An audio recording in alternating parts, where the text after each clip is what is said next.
Pernah gak sih jadi orang yang minta maaf, tapi minta maaf yang ya udah deh, biar masalah cepet selesai aja.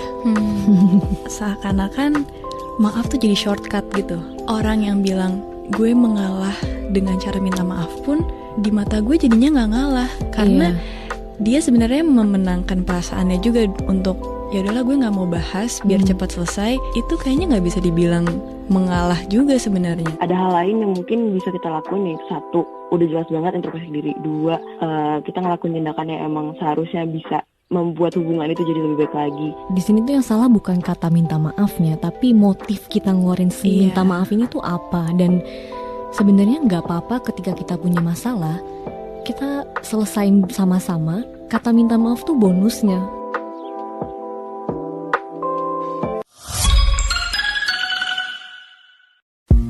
Setiap gue punya pasangan, gue butuh waktu yang cukup lama untuk bisa cerita sama dia.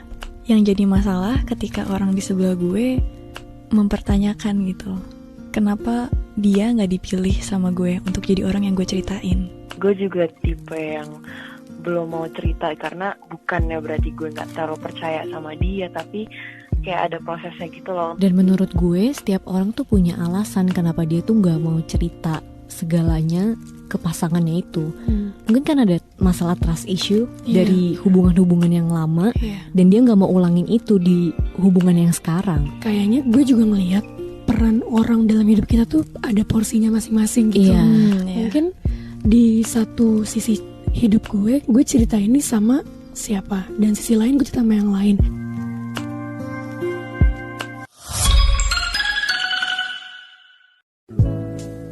Di dalam hubungan itu lebih baik banyak samanya atau banyak bedanya? Kalau yang gue lihat ya, kebanyakan orang tuh memilih pasangan yang banyak samanya sama dia. Karena mungkin lebih banyak obrolan yang bisa dibahas kali ya. Sebenarnya banyak bedanya juga menurut gue gak jadi hal yang buruk loh. Ketika lo punya banyak perbedaan, bisa jadi lo jadi belajar banyak. Gue gak apa-apa banyak bedanya, tapi bisa bertanggung jawab atas komitmen. Lo harusnya udah tahu kalau berbuat baik itu bukan lagi harus disuruh, tapi udah tanggung jawab lo. Iya, dan kalau udah dalam hubungan tuh tanggung jawabnya udah bukan sendiri doang lagi, tapi jadi tanggung jawab berdua juga.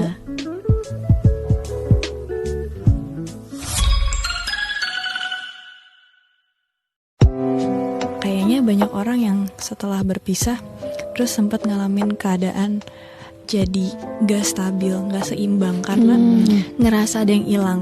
Bukan artinya lo bergantung sama dia, tapi keberadaan orang ini udah membuat lo terbiasa sehari-hari menjalani kehidupan ada dia. Dan bukan hak kita juga untuk menahan orang ini untuk bersama kita kan. Jatuhnya ya kita bisa jadi orang yang egois karena menahan seseorang untuk kebahagiaan kita sendiri. Udah mau rancang mimpi banyak, terus hubungannya selesai.